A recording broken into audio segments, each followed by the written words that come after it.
Pedro Ernesto Denardim. Olá, boa tarde, 1h07. O Sala de Redação desta quarta-feira de uma noite tão especial em Porto Alegre, o grande jogo Grêmio e São Paulo, semifinal da Copa do Brasil. Em um ano tão marcante, tão intenso e imprevisível, o que é sólido por natureza se torna ainda mais forte. A força da FIDA são as pessoas, e a cada funcionário, cada cliente, cada fornecedor, familiar, amigo que fez parte desse ano tão marcante na história da empresa, o nosso muito obrigado. O que queremos diante de todos os desafios é continuar olhando para dentro e descobrindo novos motivos para recomeçar e novas formas de fazer sempre melhor. Por isso, nesse ano, agradecemos quem realmente importa, você. Que 2021 possamos novamente juntos continuar fazendo um futuro brilhante e cada vez mais sólido. E não esqueça, hein? Calcário é FIDA. O Sala de Redação, ele tem Gimo, a linha mais completa de inseticidas do Brasil, Zafari Bourbon, Ruder Segurança, sua confiança faz a nossa força, ar-condicionado na Frigerar, seu centro completo de climatização, Grupo IESA, vamos juntos, suco de uva integral Aurora, além de delicioso, faz bem, e Pix Banrisul, sua empresa tem isenção até 17 de fevereiro no Pix, aproveite. Bom, hoje Grêmio e São Paulo, o grande jogo, a grande decisão de quem vai para a final. O outro jogo da noite é com o Palmeiras versus o América do técnico Lisca, com amplo favoritismo do Palmeiras, mas no jogo Grêmio e São Paulo, Davi Coimbra, você arriscaria afirmar quem é favorito ou vamos ficar por aí? Puxa vida, é difícil aí dizer quem é o favorito, né? Porque a gente não sabe como é que eles vão estar, né, durante a noite, né? Se o Grêmio tiver, não preciso nem dizer, se o Grêmio estiver durante a noite como estava na Vila Belmiro, a gente já sabe que o São Paulo é favorito. Se o Grêmio jogar como se fosse um Grenal, aí o Grêmio é favorito, porque eu acho que o Grêmio tem jogadores melhores do que o São Paulo. A questão central do Grêmio, Pedro, é o centro, né, o meio-campo, né? Assim como o meio-campo resolveu questões do Grêmio naqueles jogos, aqueles 18 jogos contra assim, em partidas que não eram decisivas, contra adversários que não eram tão fortes, digamos assim, né? Não eram adversários ruins, mas não eram tão fortes quanto outros. Aí o Grêmio se deu bem. Agora, quando ele teve que enfrentar um adversário mais aguerrido, que estava concentrado numa decisão, né, que foi o Santos, ele fracassou. Como é que ele vai lidar para resolver essas questões do meio de campo? Para não ficar muito aberto, né? Antes ele tinha aqueles pontas que voltavam, que ajudavam a marcar, hoje não tem mais, a gente sabe. Tinha jogadores mais fortes de marcação no meio campo. Como é que ele vai resolver isso, Renato? Eu não sei como é que vai resolver, mas passa por aí, Pedro. Digamos assim, a solução ou não do que o Grêmio vai enfrentar hoje em São Paulo. Diogo Oliveira, tu acha que é isso também? Não, o Davi tem razão num ponto que o meio-campo do Grêmio foi marcado pelo Santos. Muito bem marcado, aliás, né? Tinha jogador um em cima do Matheus Henrique, do Darley, do Jean-Pierre, antes do Pinares, e aí o Grêmio não conseguiu jogar. E de outra parte, o Grêmio não conseguiu marcar. Neste jogo, o Grêmio terá de marcar. Porque o São Paulo é um time que troca muito, né? O Sara, Igor Gomes, eles se mexem pra caramba. O Grêmio vai ter que marcar. Se não for mais operário, nada feito. Agora, tem um elemento que eu acho que foi o Guerrinha que trouxe ontem, que é interessante mesmo, porque como não tem mais o gol qualificado na Copa do Brasil, assim, aquele risco de atacar, sempre olhando, com medo de um contra-ataque, não haverá para o Grêmio neste jogo. Quer dizer, é uma espécie de alívio, assim, ele pode tentar implementar o seu jogo com mais naturalidade, porque não tem o receio do gol qualificado. Por isso que o Ferreirinha é um acréscimo que deve ser acrescentado mesmo, assim, com perdão da redundância. Independentemente do Alisson estar no banco, daqui a pouco ser uma surpresa, tem que ser o Ferreirinha mesmo. O Grêmio tem que vencer o jogo. E aí, Ferreirinha. E aí, Guerrinha? Pedro, é mais um jogo cabeludo. Mas é um jogo para o Grêmio hoje tentar provar para todos nós, principalmente para o seu torcedor, que tem capacidade para enfrentar essas pedreiras com sucesso. Porque nessa caminhada de uma invencibilidade que não foi pequena e foi merecida, o Grêmio no meio do caminho topou contra adversários que ele era infinitamente superior. E nos passou a impressão que havia retomado o futebol do grande Grêmio. quando na verdade isso não aconteceu. Bastaram poucos jogos depois disso, um deles até contra um adversário muito menor, que o Grêmio normalmente acaba levando vantagem, que é o Sport, e o Grêmio não conseguiu apresentar o mesmo futebol. A chance é hoje. E vai precisar tirar sangue das unhas, porque vai enfrentar um adversário que, além de motivado, também está de olho na Copa e no dinheiro que a Copa oferece. O Grêmio precisa hoje ser mais Grêmio do que nunca. Vai conseguir? Essa resposta nós só vamos ter a partir das 21h30. Vale 50 milhões o jogo de hoje, né? Porque é 22 agora e mais o prêmio de ser campeão ou vice e a coisa passa por aí. Bom, Leonardo Oliveira, o que tu tá pensando do jogo? Pedro, acho que vai ser um jogo aberto, um jogo com troca de golpes, do Grêmio tentando impor a sua ideia, que é muito parecida com a do São Paulo, embora a forma de execução seja diferente. Eu concordo com o Davi. O Davi disse que o meio-campo vai ser muito importante para o Grêmio, mas tem jogadores que também terão de desequilibrar. E aí eu falo de PP e de Ferreira, porque são os jogadores que têm a vitória pessoal. O meio-campo vai construir para acionar esses jogadores. A estratégia do Grêmio passa muito por isso, de ter a bola, de construir uma situação e acionar esses jogadores de lado que precisam ter a vitória pessoal. E vendo o confronto da noite, Ferreira com Reinaldo e o PP com o Juanfran, principalmente, é possível sim que o Grêmio tenha essa vitória pessoal, esse desequilíbrio, que vai ser um jogo de muita marcação, para poder ou chegar ao gol ou abastecer o Diego Souza. O Grêmio não vai ser marcado como foi contra o Santos, mas vai precisar marcar mais do que marcou contra o Santos, porque São Paulo propõe muito mais do que o Santos. O Santos jogava no erro. O Luiz Carlos Silveira Martins, o Cacalo, que foi vice-presidente de futebol do Grêmio no tempo do Filipão e que tinha Dinho e Goiano, que eram grandes, fortes, faziam falta, eram marcadores viris. Ele está escrevendo na sua coluna hoje em GZH que ele também acha os dois jogadores do Grêmio muito fracos para exercer uma marcação mais forte, mais evidente, uma marcação que traga uma certa tranquilidade para a defesa. Ele também está dentro desse raciocínio. Ele não chegou a falar exatamente no tamanho dos rapazes, Davi, mas ele fala na força que eventualmente tenha que ter, como tinha o Dinho e tinha o Goiano no tempo dele, no tempo do Filipão, naquele Grêmio vitorioso, né? Eu estava vendo até todo mundo falando assim, não, o Grêmio foi marcado e tal. Todo jogo importante, o Grêmio vai ser marcado, é evidente, sabe? Porque essa é a norma no futebol. Só se ganha se souber marcar. O Barcelona do Guardiola, ele lutava pela bola, ele queria a bola, e ele lutava para retomar a bola, ele lutava com vontade, ele marcava mesmo, e tinha jogadores afeitos a isso. Era assim, era uma obsessão do Barcelona para retomar a bola. Porque se tu quando estiver com a bola, vai lá, troca passe, acontece aquilo. A gente olha na estatística, 70% de posse de bola, passe trocado na intermediária, em frente à área, rondando, o adversário todo esperando, né? Aí o adversário pega a bola, e se teu time não é afeito à marcação, quer dizer, se não está concentrado para retomar a bola, o ataque é perigoso. Esse é o problema. Então, isso da marcação, puxa vida, isso é acaciano, é básico, é do futebol, tem que jogar marcando sempre. Mesmo um time de grande habilidade técnica, seleção de 70, o Tostão falou aqui conosco, o nosso time jogava todo atrás da linha da bola. Claro, ele queria retomar a bola para poder jogar, né? E não adianta só ficar esperando. Agora vamos deixar eles atacar. Aí agora depois a gente pega, depois que eles concluírem o ataque deles, nós fazemos o nosso. Não, eles não podem concluir o ataque. O futebol só tem duas coisas certas, Davi: defender e atacar. É isso aí. Defender significa marcar, atacar significa ir lá com os dois ponteiros, centroavantes, a coisa toda. Perfeito.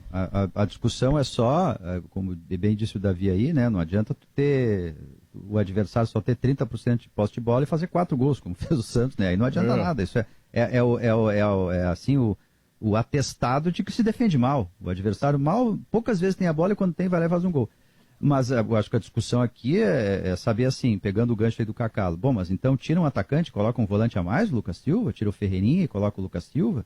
É discutir se o Grêmio consegue marcar com essa escalação. Eu acho que pode. É só todo mundo ser solidário. O Grêmio já fez isso. O Grêmio tem que ganhar o jogo também, né? Mas os jogadores não têm característica, a maioria dos jogadores, aí é que tá, são 2 laterais que sabem mais avançado que marcar, são 3 atacantes, são 2 jogadores que não têm muita força no meio, meio o Jean-Pierre, que por vezes até fica sonolento dentro do campo. Então, não tem um Dinho no time do Grêmio, não tem um Goiano, sabe? Não tem jogadores desta não é desta categoria, desta forma de característica. É, isso. É isso aqui que preocupa quem acha que tu tem que ter uma marcação mais forte, entendeu? Mas então, o grande Ferreira e bota o Lucas Silva. Mas o bom Grêmio, o Grêmio que todo mundo exaltou, o Grêmio tinha também jogadores pequenos, no caso o Arthur, e jogadores que até nem marcavam tanto assim. Por quê? Porque o Maicon não é um marcador, o Maicon é um meia de origem que trabalha a bola. O problema todo é o Grêmio tem tido a bola. Bom, essa é uma forma de marcar, né, Guerreiro? Fica com a bola, não dá para eles estão marcados. É. Mas o Grêmio tem tido a bola, Pedro. O problema é que o Grêmio não tem, o Grêmio não tem conseguido fazer com ela. Guerrinha, desculpa, mas assim, aquele time ali, ele tinha 2 jogadores. Eu me lembro muito uma entrevista que nós fizemos com o Pedro Rocha, que ele disse assim: pá, eu termino o jogo com a perna inchada. Por isso por isso que o Renato tirava eles, faltando 20, 25 minutos para terminar a partida, porque ele, de tanto que ele corria, ele dizia isso: eu termino o jogo com a perna inchada, de tanto que ele corria. No outro lado, o Ramiro, correndo enlouquecido. Na frente da zaga, o Wallace e o próprio Maicon, de 3 anos atrás, tinha mais vigor do que agora. Então, não era o marcador o Maicon, né? O Maicon, não, mas ajudava um pouco mais. Né? Eu concordo contigo com os 2 homens do lado. Acho que o PP recompõe sim, mas recompõe menos. E o Luiz Fernando muito menos do que o Alisson, por exemplo. E esses podem dar sustentação quando o Grêmio não tem a bola. Mas o problema do Grêmio é quando o Grêmio tem a bola. Que o Grêmio não define. O Grêmio está fazendo... Pega a posse de bola do Grêmio nos últimos jogos, tu vai ver que ela é muito superior aos adversários. Excluindo o jogo contra o Vasco, e eu estou falando do Vasco porque o Vasco é uma tristeza, o Vasco ganhou do Santos, eu sei, esses dias, mas se tu puxar a campanha do Vasco é uma tristeza. O Grêmio faz muito poucos gols. Ele conclui até pouco aos gols dos adversários. Então, eu acho que precisa melhorar isso, talvez o repertório de diminuir menos a bola levantada em busca do Diego Souza. Porque como é que o Grêmio fazia os seus gols antes da chegada do Diego Souza? Tocando a bola pelo chão, alguém ultrapassando a linha da bola, aparecendo na cara do goleiro.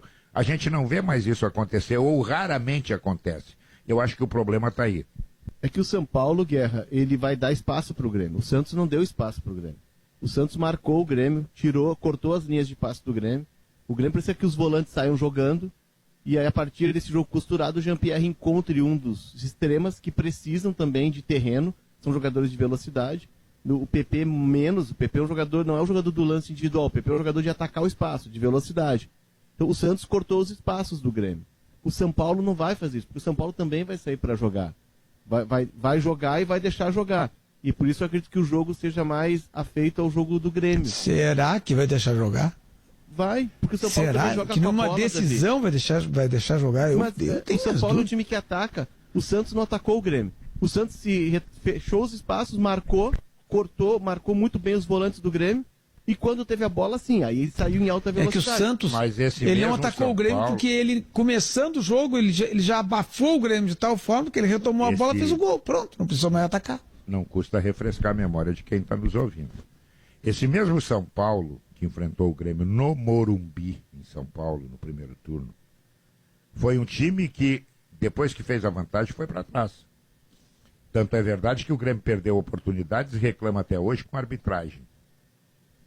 Então, é muito relativo isso que o São Paulo vai vir abertinho. Hoje não, hoje é um jogo diferente. Não. É um jogo que o São Paulo deve estar pensando que a gente tem que sair daqui em condições de decidir no Morumbi. Mas, Guerra, tem uma questão que é de DNA do São Paulo. O São Paulo não vai vir aberto, São Paulo nem joga aberto, São Paulo propõe jogo. Tá?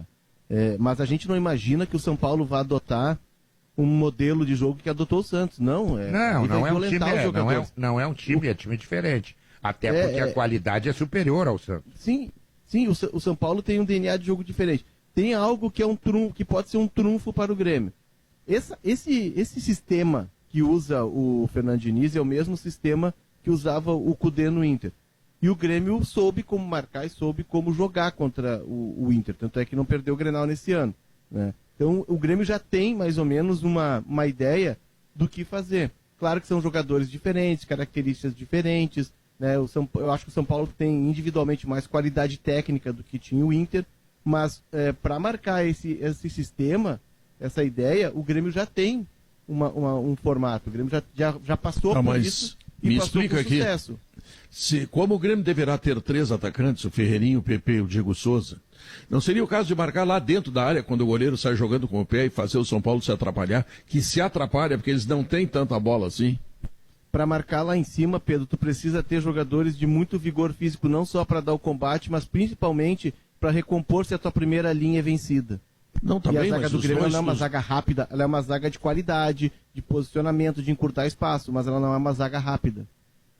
Mas então o que o Grêmio vai fazer, então? Não, eu acho que o Grêmio tem que tirar a zona de conforto do São Paulo, tem que tentar fazer isso. Com o PP, com o Ferreirinha e com o Jean-Pierre. Né? Talvez até o Diego Souza nem tanto, mas como o Jean-Pierre é o último que volta, né? Fica ele e o Diego Souza Diego Souza lá na frente. Todo mundo que faz isso contra o São Paulo, se ele der campo pro São Se ele der muito campo pro São Paulo. O que o Grêmio precisa saber, e certamente já está sabendo, é que a decisão é hoje. Para ele, né? Para ele. Ou o Grêmio faz a vantagem, ou vai praticamente eliminado para o Morumbi. Não pode deixar para decidir lá.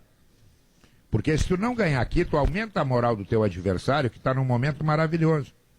Não, tu tem que ganhar hoje aqui para deixar eles em dúvida. O que eu faço na minha casa agora? Então, hoje o Grêmio tem que ser diferente do Grêmio que a gente tem visto. No último jogo contra o Sport, a gente está falando do Ferreirinha, né? Aconteceu algo estranho, né? Não é estranho, aconteceu algo que acontece muitas vezes.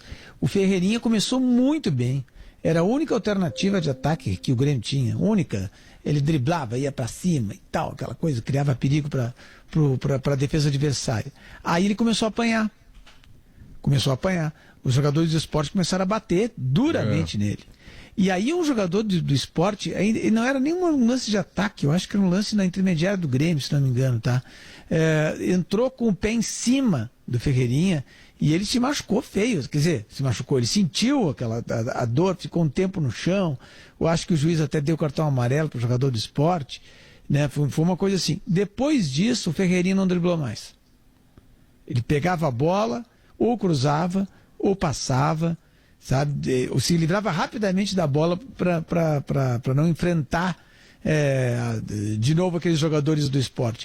Eu não sei se isso aconteceu porque ele sentiu a entrada, de repente podia estar sentindo dor, né? E com medo de sofrer uma lesão mais grave, ou se de repente ele foi ameaçado, alguma coisa assim. Mas deu para notar essa diferença do comportamento dele. A questão de marcar alto, Pedro, acredito que o Grêmio vai fazer em determinado momento do jogo. Mas isso não é algo que o Grêmio, por característica, consiga fazer por um longo período. Talvez ele faça blitz. Não, isso é contra o São Paulo aí... só. Não precisa fazer semana que vem. Só contra o São Paulo que tem aquela mania de sair. O goleiro fica. E outro, o goleiro também não sabe jogar direito com o pé, mas ele sai jogando com o pé. E aí o Luan encosta por ali, aquela coisa de sair jogando por ali. Descem os meias, descem os dois meias. Se atrapalhar eles vai ser. Se atrapalhar eles pode ser uma coisa boa. Pode, mas é que tu não consegue fazer isso por característica do time, até porque não é algo treinado. O Grêmio fez isso. Mas o Grêmio fez isso no Grenal, Léo. Manda os caras lá pro Grêmio. O Grêmio fez isso no Grenal. Ele marcou em cima o Inter. No Grenal, manda subir lá e ficar perto deles lá, que aí já tá pronto. Não tem muito mistério. Até pelo estilo do time, por ter jogadores mais pesados em determinadas posições, tu não consegue fazer isso por um longo período. Tu precisa ter determinado momento recuar até para tomar um gás, claro, ninguém consegue. Mas aí a ideia surpreendeu o adversário, como o Grêmio foi surpreendido em Santos. Só os zagueiros são pesados no Grêmio, o resto tudo Mas é uma o Diego gurizada Souza- corredora. o E o Diego Diego Souza. Souza é pesado.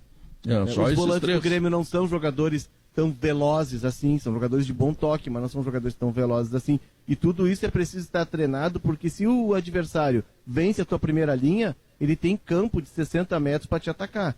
E aí o São Paulo sabe como fazer isso, né? O São Paulo sabe jogar com a transição rápida. Tá, mas então o que o Grêmio tem que fazer? Deixar ele sair de lá livre? Não, o Grêmio vai ter de fazer o blitz em determinados momentos, mas o Grêmio também tem de ter a bola para jogar e propor o seu jogo. Mas ele só Não é pode ter a bola se ele tirar a bola do característica adversário. do Grêmio. Não é a característica do Grêmio, Davi. O Grêmio ficar jogando, marcando lá em cima, fazer do desarme uma armação. O Grêmio é o contrário. O Grêmio gosta de ter a bola para ele propor o jogo. Sim, mas ele só pode ter a bola se ele tirar do adversário, Léo. Exato. Senão acontece o que aconteceu com o Santos. Vamos esperar o adversário atacar. Daí ele ataca, vai lá, faz o gol. Aí tu tá com a bola de novo. Não, mas ali o Santos deu a bola. Posso fazer uma lembrança aos meus amigos? Senão fica Posso fazer cachorro uma lembrança correndo aos meus atrás do amigos? rabo, né? Igual o cachorro. O Guerra, deste São Paulo que a gente está falando, com os méritos que ele reuniu essa temporada especialmente, embora tenha se atrapalhado em Sul-Americana e Libertadores, mas no Brasileiro ele é líder e está agora na semifinal da Copa do Brasil. Quando o Fernando Diniz recém tinha chegado no São Paulo, ele foi enfrentar o Flamengo do Jorge Jesus, que fazia uma média de 3, 4 gols por jogo, no Maracanã, num sábado à tardinha. Ele fez uma das mais despudoradas retrancas que eu já vi um treinador fazer, porque ele se obrigou a um pragmatismo de quem estava chegando no clube para conhecer os jogadores, o São Paulo muito instável. E com isso eu estou dizendo, tal como vocês, eu acredito que ele não fará retranca hoje. Não vai fazer uma retranca despudorada aqui na Arena. Mas eu quero lembrar, porque eu estava me lembrando disso no caminho, ouvindo vocês no carro, eu quero lembrar que o Fernando Diniz já fez isso. Logo, ele sabe fazer. Ele não gosta de fazer o que é muito diferente. O jeito de jogar futebol dele é um conceito que ele desenvolve e que precisa muito fortemente de uma taça, de uma faixa no peito para se consolidar. Mas o Fernando Diniz, Pedro, já fez retranca. E não foi no Audax. Foi com este São Paulo logo que ele chegou, quando foi enfrentar o Flamengo no Maracanã, ano passado. É verdade, boa lembrança do Maurício. Mas tinha também um outro momento, né, Maurício? Embora isso Claro. fazer isso, né? Não era Prova sólido que ele sabe como fazer hoje, isso. né, Diogo? Evidente. Então assim... Aí tá chegando, talvez... né? Mas essa história de marcar alto, assim, claro que não tem como fazer isso 90 minutos, senão o cara desmaia, né? Aí tem que chamar o SAMU, entra a ambulância e tira os caras dali. Sim, né? Mas assim, isso é muito, Pedro, assim, também do jogador ter a sacada ali no momento, né? Porque, claro, se o São Paulo tá lá com a saída de bola toda armadinha com o goleiro, abre um cara pelo outro um lado, aí abre um outro pelo outro, desce um volante para ajudar, bom, aí tá certinha a saída de bola. Agora, se tem um momento do jogo e que tem dois jogadores só saindo, sabe? Que não é um tiro de meta, por exemplo, bom, aí o Grêmio tem que estar ligado para apertar ali naquele momento. Em algum momento vai ter que fazer, porque tu não pode deixar o São Paulo na sua zona de conforto, isso é fato. Ponto. O Grêmio vai ter que marcar mais. Seja quando estiver lá na frente, seja quando estiver aqui atrás. Porque se ele não marcar mais, isso é uma tarefa de todos, não vai ser botando só um volante a mais ou um defensor a mais que ele vai fazer isso, aí o Grêmio se atrapalha com o São Paulo, vai ter que ser mais operário. Olha só, o Grupo IASA está apresentando o novo Nissan Versa. Que carro lindo, um sedã com tudo que você nunca imaginou. Sabe por quanto? R$ 74.500. Claro. Isso só pode ser na IASA Nissan, né? O suco de uva integral da Aurora, além de delicioso, é muito saudável. Não tem adição de água, não tem açúcar, não tem nenhum tipo de corante. Você se refresca a qualquer hora e ainda aproveita todos os benefícios da fruta para a sua saúde. É sabor de uva de verdade, sabe como é que é? Até a última gota. Beba saúde. Beba suco de uva integral da Aurora. Quer aumentar suas vendas? Pix Banrisul, sua empresa tem isenção de tarifa até 17 de fevereiro em pagamentos via Pix. E se você está procurando um ar-condicionado, e tá esse verão aí, né? E ainda econômico, você tem que conhecer o Split Inverter da Springer Mideia, que você encontra, sabe onde? Na Frigelar, porque quem entende de ar-condicionado escolhe a Springer Mideia e a Frigelar, frigelar.com.br. Intervalo comercial, voltamos em seguida, vamos falar também do Internacional, que tem esta saída iminente do técnico Abel no próximo domingo, tem o último jogo do ano, tem a nova direção assumindo, tem a viagem de Alessandro Barcelos junto com a delegação para a Bahia, enfim, o Inter também é assunto aqui no Sala de Redação. é comprar bem. Top executivo é da Ruder, a marca de segurança escolhida pelos gaúchos e pelos maiores empresários do estado. Top executivo e top of mind. A Ruder é bicampeã em segurança. Bom, Leonardo Oliveira, e a questão do Internacional? O que evoluiu? A situação do Abel, a situação do novo treinador? Enfim, o que há de novo? Olha, Pedro, os contatos que eu fiz ontem, me parece, aí foi a impressão que eu fiquei, não é informação, até porque o Inter essa nova gestão está muito fechada, está trabalhando muito em grupos, e a gente não consegue, a gente vai pela periferia, né? Vai tentando entrar. Me parece que... Vai em volta do círculo do poder, Léo. Exato, eu tô tentando entrar no círculo do poder, mas a porta está fechada, Maurício. Eu bato, eles não abrem. Vai embora. Mas enfim, Maurício, o que eu fiquei com a impressão é de que se o Abel chegar depois da partida contra o Bahia e disser pro Alessandro que é uma situação incômoda que para ele não serve, ele vai acabar facilitando uma definição para a nova gestão. A impressão que eu fiquei, certo? De que o Inter tem um extremo cuidado com o Abel. A nova gestão, capitaneada pelo Alessandro... Facilitando em termos de pessoas, em termos do time que quer vaga para a Copa Libertadores e entra um treinador que não conhece ninguém, é outro papo, né? Eu já acho que não vai facilitar nada. Eu acho, Pedro, que o Miguel Ramírez, até a gente teve na marca do pênalti em 0 hora, e GZH, eu até falei sobre isso, vocês que opinaram também. Eu acho que o Miguel Ramírez, desde que ele foi contatado há cerca de 30 dias, ele está estudando o Inter. Ele deve estar conhecendo jogadores, ele já sabe carências do grupo, já sabe virtudes do grupo. Eu não acredito que ele vá chegar aqui tão desamparado, assim, de um desconhecido, desconhecendo a questão toda interna do Inter. Eu acho que ele conhece, ele não tem a vivência do dia a dia, ele não tem o olho no olho, ele não tem a conversa. Mas esses técnicos, eles se preparam, eles são estudiosos. Hoje tem internet, qualquer um, né? Se eu quiser saber do time lá da Rússia, eu fico sabendo, não tem problema. Bota qualquer jogador, o nome de qualquer jogador no YouTube, qualquer um. Do reserva, do lateral esquerdo, de um time da Ucrânia. Bota no YouTube, tu vai ver lance desse jogador. Do IAPI. Mas é uma característica, Davi. Davi Coimbra do IAPI, bota no Google aí. Aí os caras vão querer me contratar lá pra Europa. Aí vai estourar o Google. Vamos contratar lá pra Europa. Davi, esses técnicos, eles têm essa característica, né? Eles são meio obsessivos, assim, por essa questão de conhecer, de estudar. E é uma característica até que foge. Por exemplo, o Abel é um cara de uma outra geração. A gente compreende. O Abel não conhecia o Peglo, por exemplo, quando chegou no Inter. É outra geração, é outra mentalidade. O Abel tem o dobro da idade do Miguel Ángel Ramírez, né? Ele poderia ser pai do Ramírez. O Miguel Ángel Ramírez não tinha nem nascido, o Abel já estava coordenando o time de futebol por aí, né? Também tem isso. Com a idade do Abel Ramírez, com a idade do Ramírez... Léo, é que nem quando eu falo aqui no Sala e o Pedro Ernesto lembra que em 72, quando eu estava nascendo, o Pedro Ernesto já estava nas ondas do rádio aí, né? Então, isso aí, a relação é basicamente essa, né, Pedro? Com a idade do Ramírez, tu sabe qual era o Inter em 88, né? A escalação do teu time em 72, quando tu nasceu?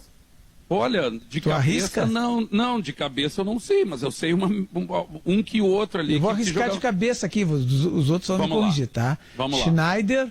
Tem o Hermínio. Schneider.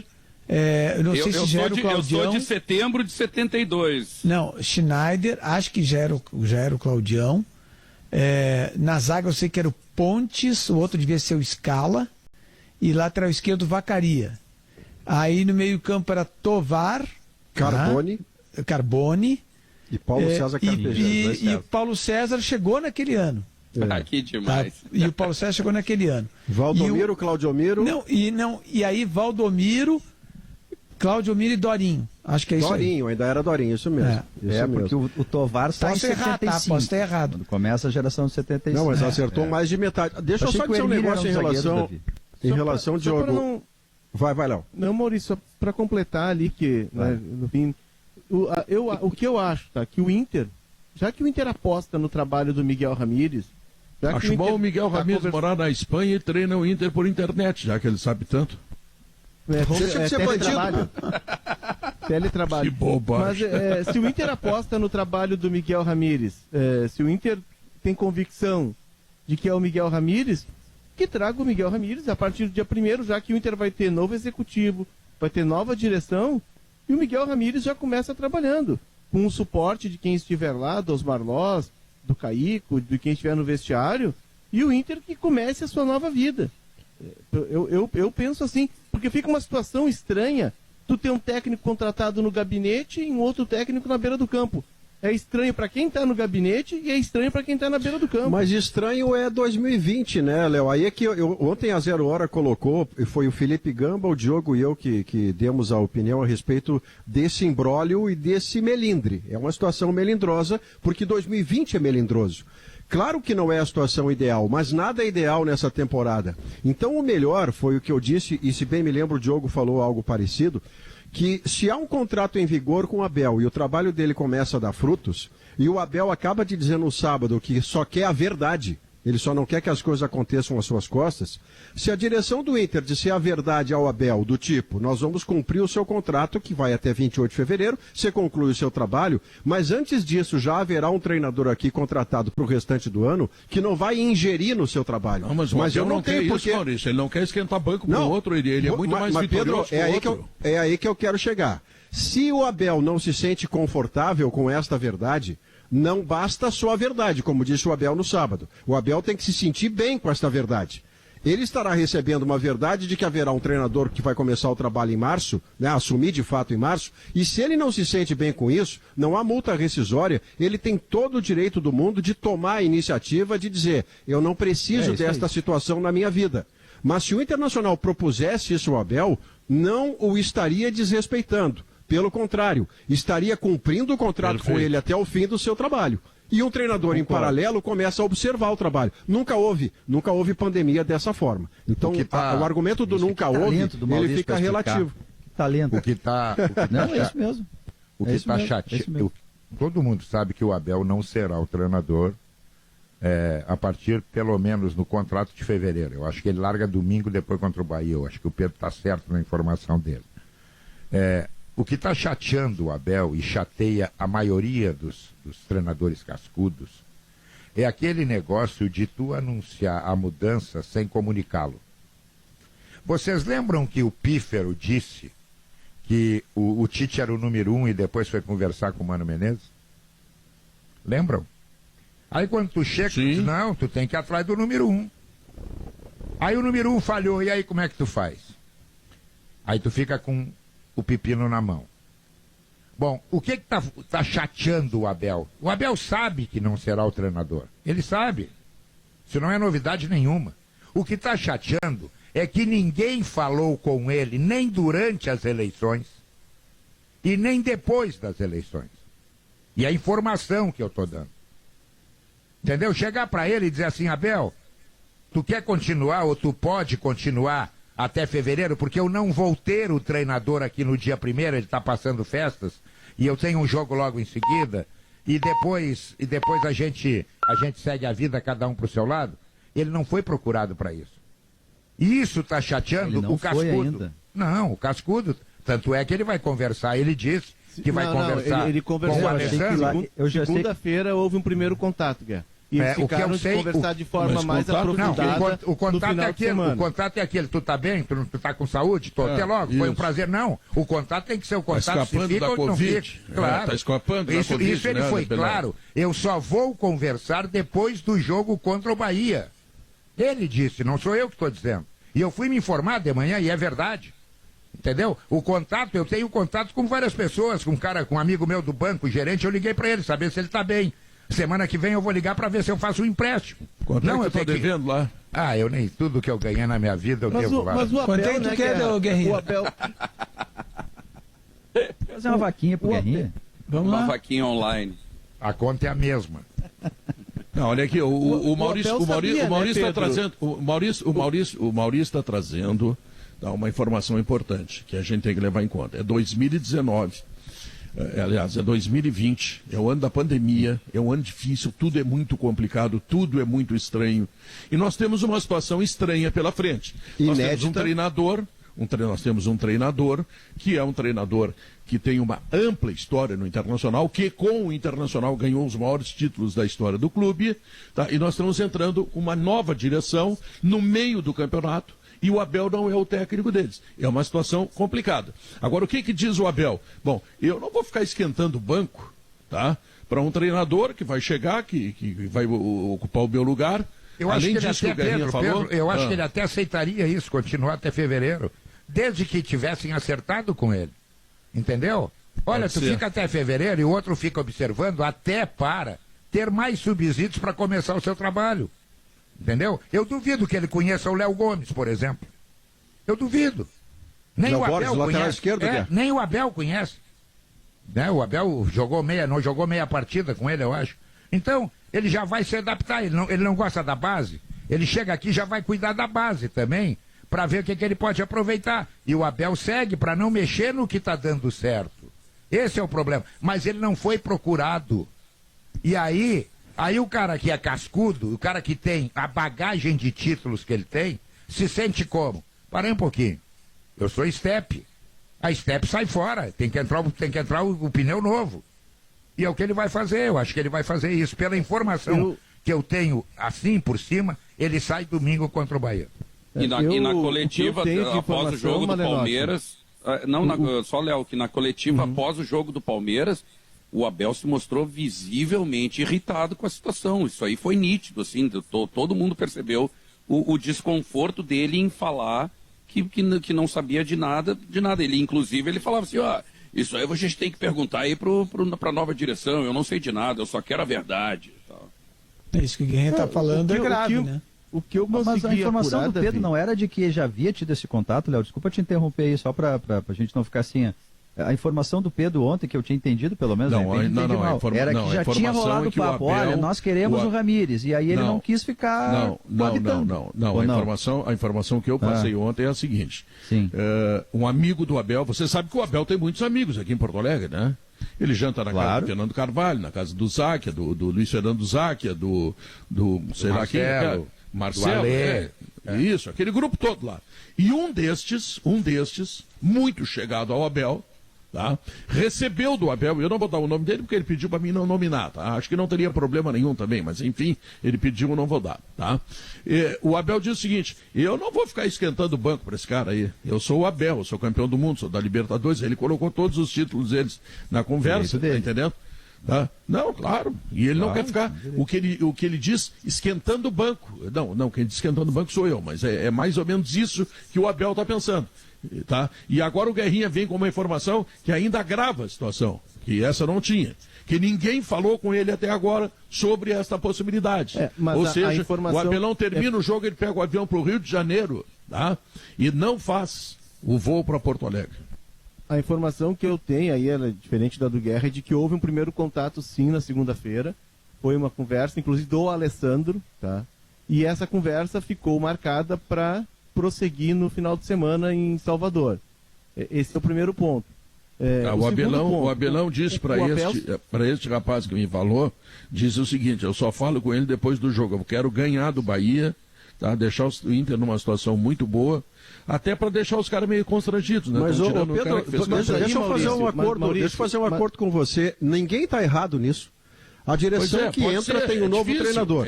O Abel não tem nenhuma obrigação de ficar numa situação que lhe cause constrangimento. E o Internacional, a nova direção que entra, pode até... E aí tem essa dubiedade da informação, o Léo tem uma, o Guerra tem outra, mas não me parece que o presidente do Inter esteja desrespeitando o Abel.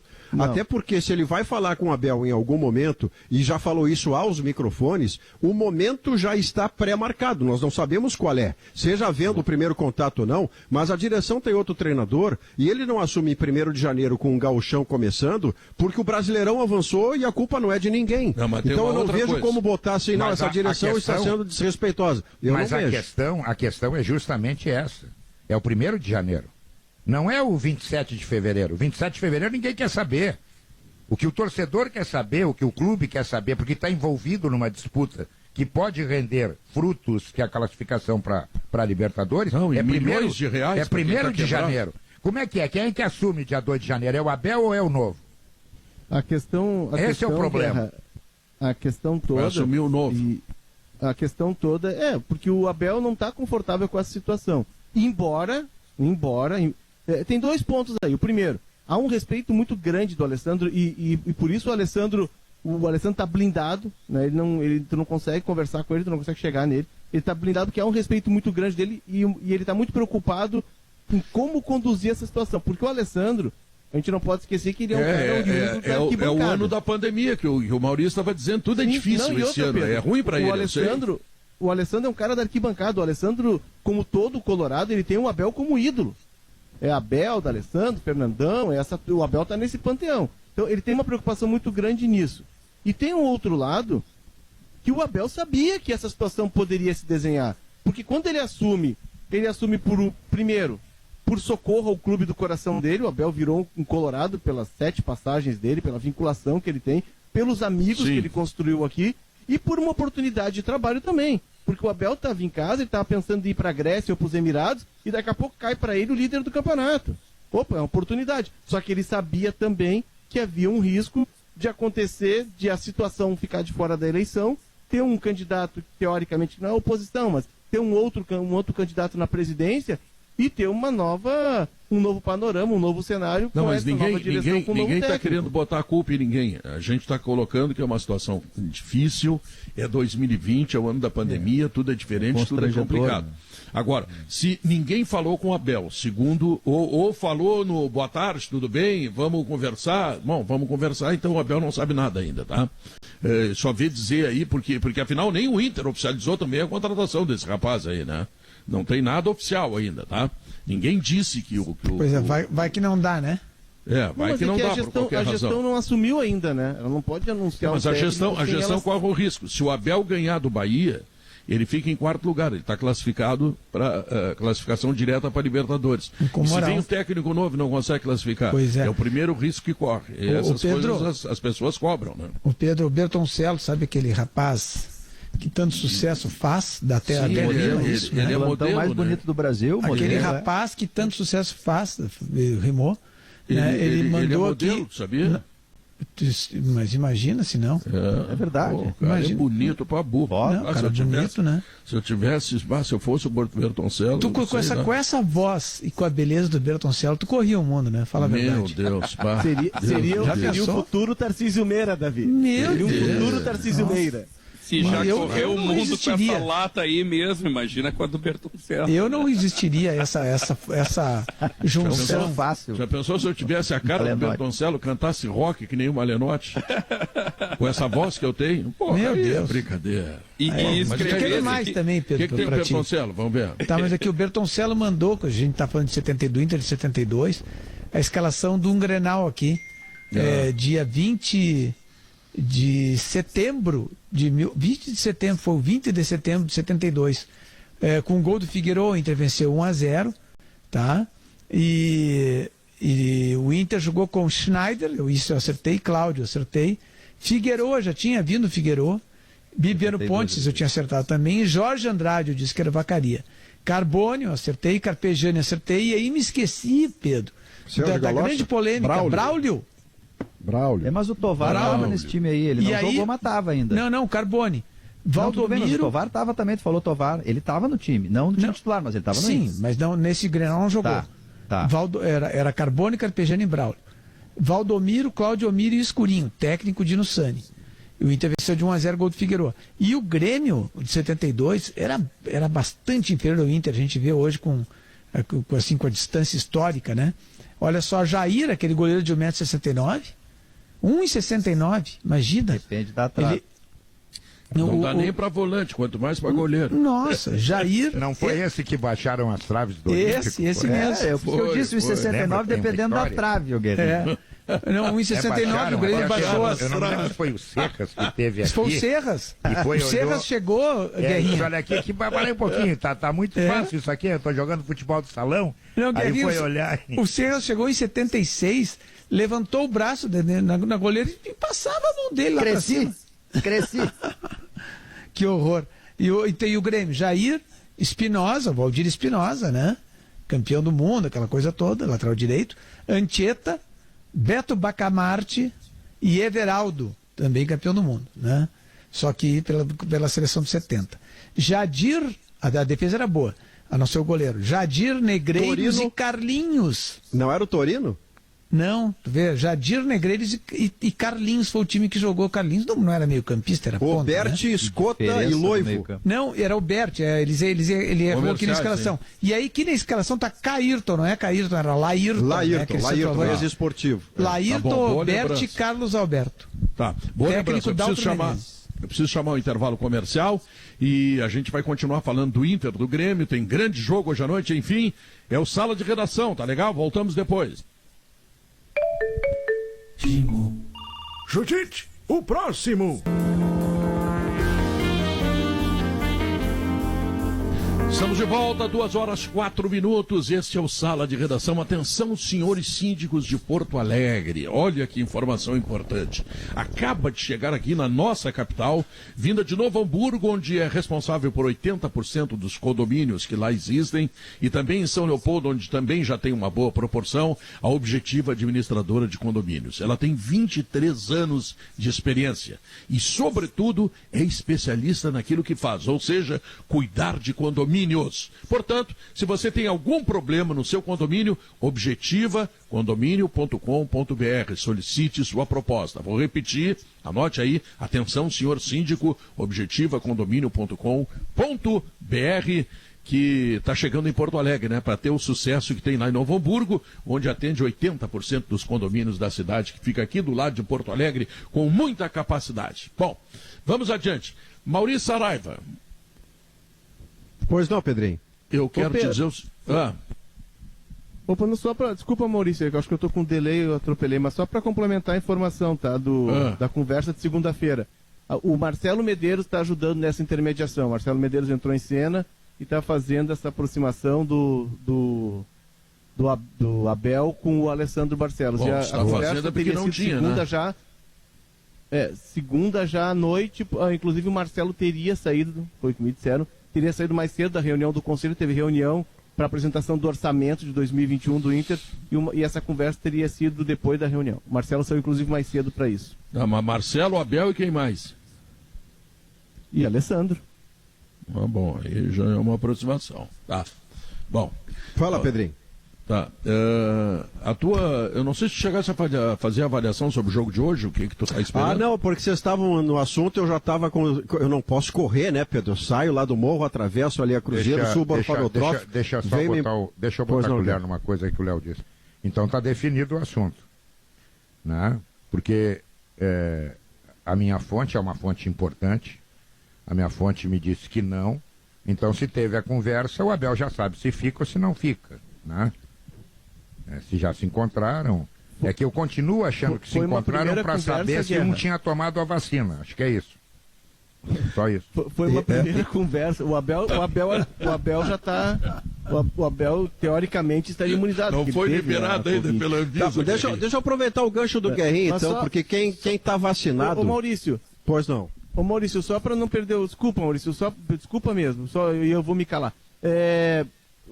O Alessandro deixou claro nessa conversa que tem campo aberto para conversar. E essa mensagem que ele passou para o Abel: estamos abertos, vamos conversar, tem campo aberto aqui para o diálogo. Conversa é a base da civilidade. Graças a Deus que as pessoas estão dispostas a conversar. Mas eu quero pegar o gancho da vacina do Guerrinha, com aquele talento dele. Um perguntou pro outro, tomou a vacina e tal. Eu tenho a impressão que o Grêmio tomou a sua vacina depois do que aconteceu com o Santos, onde ele era de fato o favorito, era melhor time do que o Santos, aquele mano a mano feito em GZH dava 10-1 para o Grêmio, não é porque os caras que falaram torciam para o Grêmio, é porque o Grêmio tinha melhores jogadores do que o Santos, mas na soma desses jogadores o que deu certo foi a estratégia do Santos e não a do Grêmio. Significa que o Grêmio deve ter tomado a sua vacina para o jogo de hoje contra o São Paulo e para o jogo do Morumbi. Vocês tratavam o tema lá no início do programa, mas esse Grêmio que vai a campo, por exemplo, há quem esteja cogitando que o Tassiano começasse a partida no corredor direito avançado e não o Ferreira, em nome de uma solidez maior do meio-campo. Eu não descarto isso. Não acho que seja um absurdo, mas também não acho que seja a melhor alternativa. A melhor alternativa é você exigir que cada jogador que tem a sua vocação ofensiva compreenda a gravidade do jogo e também tenha seu sacrifício defensivo. Porque, Pedro, enquanto vocês debatiam, eu ouvia no carro e ficava dizendo, Pedrinho, olha só, o que é melhor, o que é mais fácil de fazer ou menos difícil de fazer? Que coisa impressionante. Olha só, uma vez se você concorda comigo, público, número 3. se você discordar, vai ser só o que sempre acontece. Mas o que é menos difícil de fazer? É menos difícil de fazer você ensinar um jogador que sabe jogar futebol a tarefa defensiva. Porque marcar requer sacrifício. Você vai ter que ensinar o cara a se sacrificar para jogar sem a bola. Isso é menos difícil de fazer do que ensinar um cara que tem só a aptidão da marcação a ser bom jogador com a bola no pé. Porque aí depende de aptidões que ele pode não ter. Então, se você tem como mais fácil ensinar o jogador que sabe jogar a marcar, este jogador vai ter que fazer a tarefa defensiva e se sacrificar. No caso, o PP no corredor, o Ferreira no outro corredor, o Diego Souza, à medida do que possa, o Jean-Pierre, Darlan, Matheus Henrique, porque esse jogo é o jogo que vai definir, selar futuro imediato do Grêmio. O Grêmio terá Libertadores, terá decisão, terá Copa do Brasil, terá 50 milhões de reais ou não. Tudo depende do que aconteça hoje, casado com o jogo da próxima quarta-feira. O Grêmio está vacinado, Pedro. Essa ideia do Tassiano na ponta aí, digamos que seria uma ideia que faz sentido, né? Mas eu concordo contigo, Maurício. Eu acho que essa ideia faria com que o Grêmio perdesse muito da sua força ofensiva. É como o Alisson, né? A justificativa para o Alisson estar na ponta ali é que ele tem mais movimentação na marcação e tal, ele ajuda mais nessas tarefas, né? Mas ele perde a força ofensiva. E eu concordo contigo. Dá para se fazer um jogador habilidoso, um jogador que gosta de atacar e que não gosta de fazer trabalho sem a bola. Dá para fazer com que ele compreenda que isso é necessário, né? Se não em todas as partidas, pelo menos em algumas partidas, nas partidas decisivas. O que o Grêmio tem agora pela frente no ano? Tem 4 jogos. 4 jogos só. Que são os 2 contra o São Paulo e os 2 contra o Palmeiras, se tudo der certo, digamos assim, né? Se o Grêmio passar pelo São Paulo, né? Palmeiras passando pelo América, seria isso. Porque o Campeonato Brasileiro o Grêmio não vai ganhar. No máximo ele se classifica para Libertadores. Então ele tem esses 4 jogos, ele tem que pensar nisso. Olha, pessoal, o negócio é o seguinte aqui, vamos reúne a turma. Nós temos 4 partidas, só 4, que a gente tem que se empenhar de verdade, morder, se sacrificar. E aí o resto a gente dá um jeito. É isso que tem que pensar. Não, eu gosto da ideia trazida pelo Maurício. O Grêmio tem que se transformar num time que tenha capacidade de marcação, mesmo sem as melhores características dos jogadores. Porque o Grêmio não tem o Dinho, o goiano. O Grêmio não tem o Carlos Miguel, que é um jogador que voltava, que fechava no meio do campo, que marcava. Não tem o Ramiro mais modernamente. E tem outras características. Agora, marcar sim, marcar é muito mais fácil do que construir. Porque construir precisa de talento. E aí talento tem o Ferreirinho e tem o PP, dos 2 lados. E o Diego Souza, se a bola chegar nele para conclusão, ele também tem o talento. Eu não desgosto da tua ideia não, Maurício. Agora tem que ser uma coisa assim muito diferente do que foi nos 2 jogos. Sim. Né? Por isso a vacina. E o Diogo falava no decorrer do programa. Não tem contra a Covid, mas contra o São Paulo tem vacina. Contra o São Paulo tem vacina. E a da Covid até já tem, só não nos chegou ainda. Mas o mais importante nesse caso... tem que falar com a Anvisa, tem que mandar o Renato ligar para a Anvisa para pegar a vacina, tá? Mas o Diogo falava ao longo do programa sobre o quanto os jogadores do Grêmio têm que ter em mente o valor do jogo, a capacidade de renúncia, de sacrifício, porque sem ela é evidente que o São Paulo vem aqui e ganha. Se o Grêmio fizer menos do que já fez, se o Grêmio fizer menos do que o sacrifício, o São Paulo que está encaixado, que está confiante, que não está vivendo a turbulência do Grêmio, ele chega aqui e confirma o que ele está fazendo. Então o Grêmio aqui está desafiado a ser diferente, né? Maurício, urgente, me ligou o Dimas Covas, presidente do Butantan. E me disse que o Renato mandou pedir as vacinas. Pode ser a chinesa mesmo, porque do jeito que está não dá. Ele vai aplicar, vai fazer injeção na bunda de tudo quanto é jogador, dar um bico na bunda deles para escorrer atrás do jogador de São Paulo, meter toda aquela bravura histórica que o Grêmio tem, aquela bravura espartana que o Grêmio tem. Dimas Covas me ligou, tá? Bico, meter, bunda, tá brabo. O Maurício citou agora um jogador, né?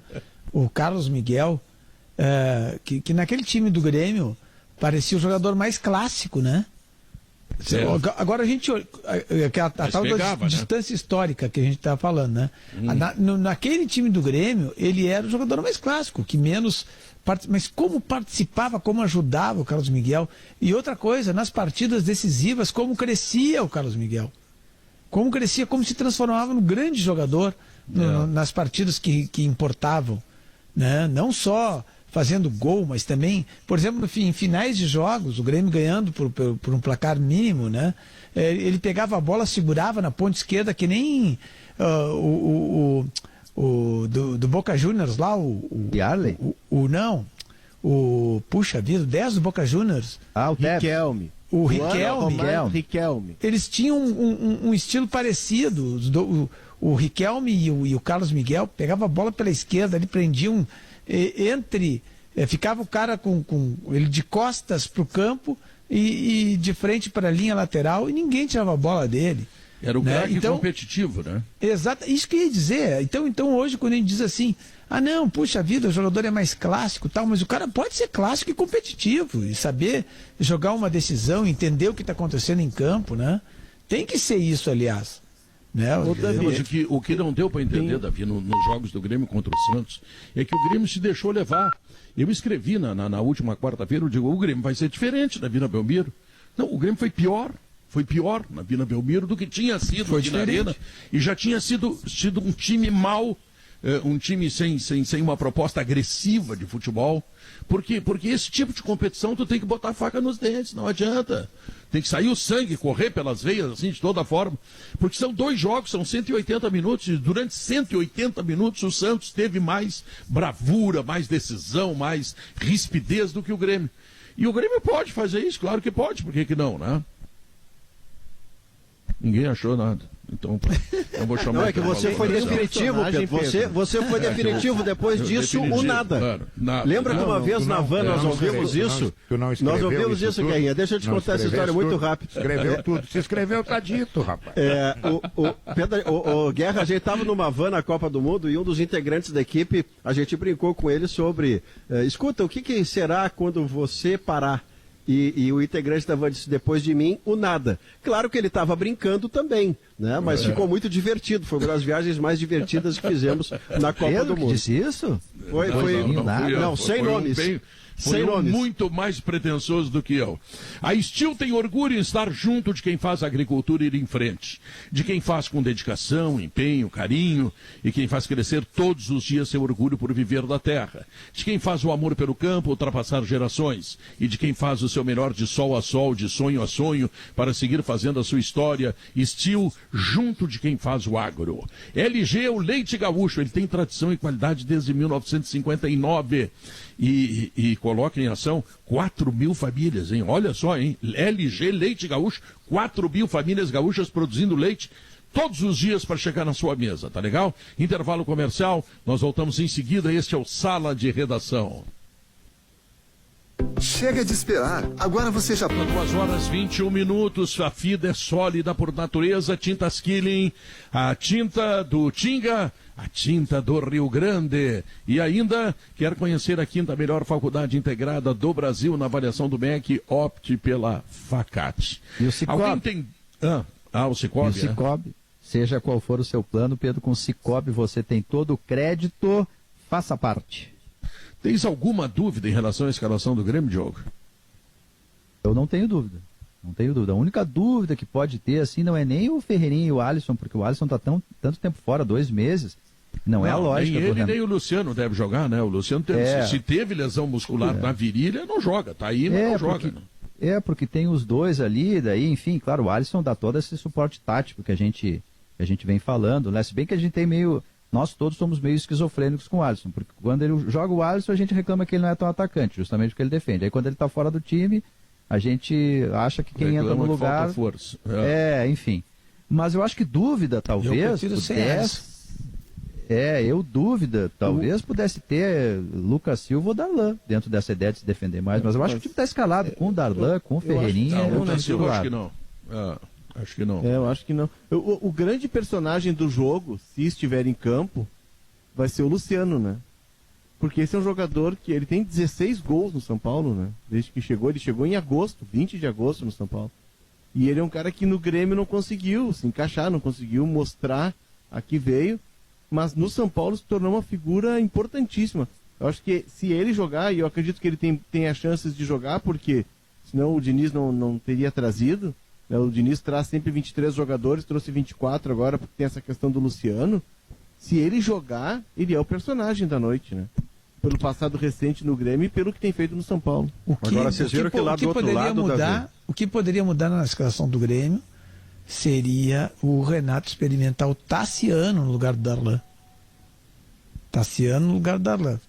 Jogaria com Matheus Henrique, Tassiano e o Jean-Pierre. Né? Um meio-campo um pouco mais sólido, né? Eu ouvi a possibilidade do Tassiano no corredor direito avançado, onde a gente está cogitando e dando como certo, e eu também, o Ferreira, eu ouvi uma perspectiva de que pudesse ser o Tassiano lá, mas eu quero falar do outro lado, viu, Davi? O outro lado lá está criada a tempestade perfeita para o Lisca, o técnico do América Mineiro, que deu uma entrevista ontem pré-jogo, dizendo que todo mundo fala em favoritismo do Palmeiras, mas que lá no dia 30 de dezembro é que as coisas vão ficar mais claras sobre quem é que vai para a final. Lembrando que o Lisca, primeiro, adora viver essa situação, sabe transformá-la em motivação para os seus jogadores, sem desorganizar o seu time.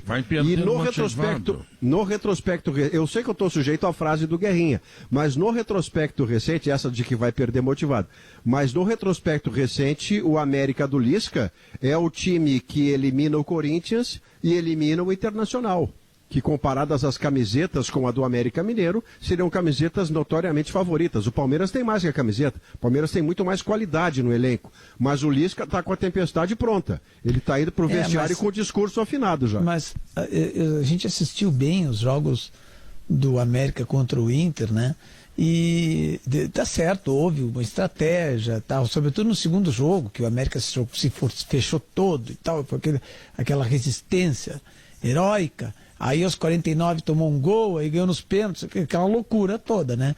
Mas ele não tem time, é muito difícil, porque outros times pequenos, não pequenos, médios, tá?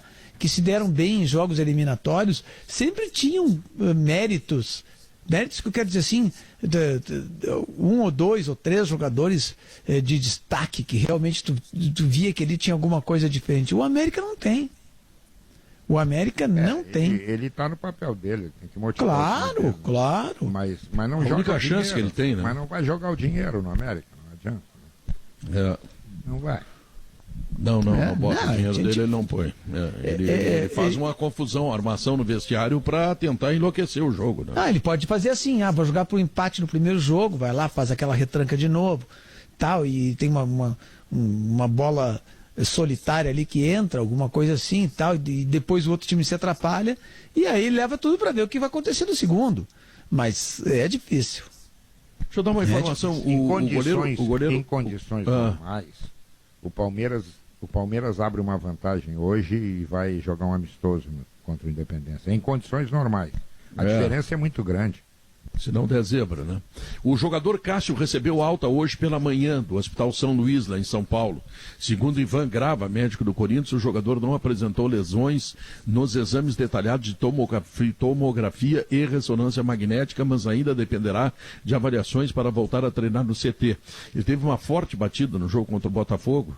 E, bom, aí teve que ser hospitalizado e tudo, mas felizmente está tudo bem. Contra o Goiás. Contra o Goiás, contra o Goiás, isso. Bom, quero trazer uma outra informação também, mandar um abraço para o pessoal de Santa Cruz, né? Afinal, o Santa Cruz conseguiu ganhar a Taça Ibsen Pinheiro, está na Copa do Brasil, e o técnico do Santa Cruz é filho do Beto Campos, aquele que lamentavelmente faleceu, mas foi campeão do Rio Grande do Sul alguns anos atrás. Ou seja, é uma família de técnicos talentosos. Beto e Campos. O presidente foi nosso colega na Zero Hora, o Thiago Reck. Colega trabalhava no centrão da Zero Hora. Lembra daquela foto, Pedro? Quando o Santa Cruz desceu para a terceira divisão, só tinha uma pessoa no estádio, tava só o Thiago lá, sozinho com um radinho de pilha do lado. Aí ninguém mais queria abraçar o Santa Cruz. Essa história é boa demais. Ele festejou 4-1 pro Grêmio. Meu sonho é esse. Saraiva assuma um clube e me deixe sozinho aqui. Foi 4-1 pro Grêmio e ele festejou.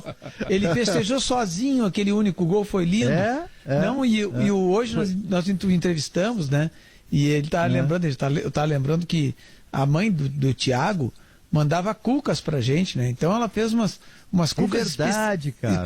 Fez umas cucas especiais pra mim, Pedro, porque era minha leitora.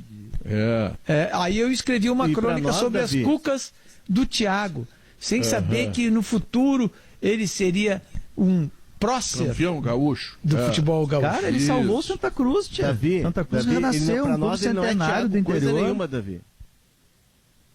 O que é? Não, pra nós ele não é Thiago coisa nenhuma. Pra nós ele era o Rooney. O apelido de Rooney era muito parecido com o Wayne Rooney, lembra? Esse era o apelido dele. Pois é, o homem campeão do Rio Grande, né? Bom, meus amigos, hoje à noite, transmissão do Futebol da Gaúcha, o jogo passa na RBS também, tá? Transmissão da RBS. Cruzeiro se foi, né? Jogou ontem? Perdeu 2-1 pra Ponte Preta. De virada. Então terminou, né? Terminou. Se ganhar 7, não sobe. Tá assim, Pedro. Não, e agora tem que cuidar para não cair, né? Difícil, mas... Não. Eu vou dizer uma coisa para ti, Pedro, ali na Série B tem uns ali embaixo que se atirar no Guaíba não afunda. Entendi. Fica boiando, tá bem, eu entendi.